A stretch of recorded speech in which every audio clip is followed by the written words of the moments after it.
Highway 4 is the primary route in and out of the valley and out to the west coast, and knowing that it's here, it's safe, reliable, ready to be accessed is of the utmost importance, and so the ministry has placed every asset that they can on getting this road reopened.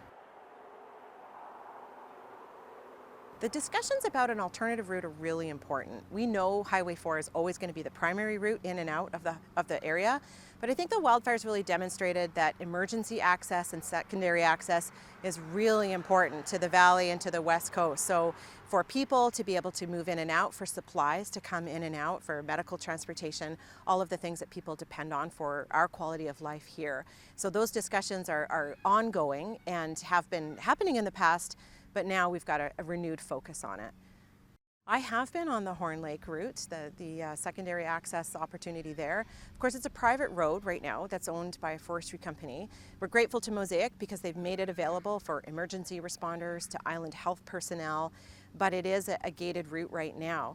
The road is rough. It is, would be a tough one to set up as a permanent route right now. And there are a number of other routes. Of course, Couch and Lake Detour was the one that was set up within 24 hours of Highway 4 being closed. It's wider, it's smoother, it's more safe, but even that, people need to take great care when they're using it as a detour. One of the most important things that I can do as an MLA is take voices to the places like Nanaimo and Victoria where decisions are being made. It's really important for those folks to have the local context and to understand the kind of disruption that's happening in people's lives, and also to hear the suggestions and recommendations that people have.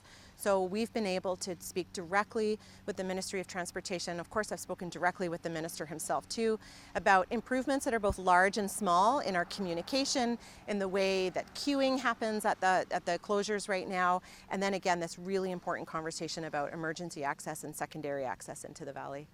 It's been a bit of an eye-opener for people, and it's an uncomfortable place to be when we're not exactly sure. That the uncertainty, the lack of predictability has been really difficult for people. I think everyone is really interested in maintaining that access and knowing that we're safe and that we have reliable ways of getting in and out of the community.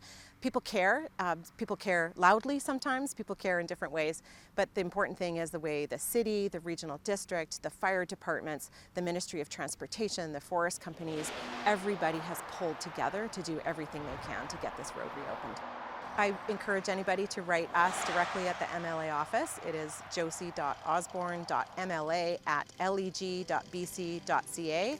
We try our best to respond as quickly as we can, but we welcome all of the perspectives and correspondence that we're getting, and I really thank people for all the outreach that they're doing.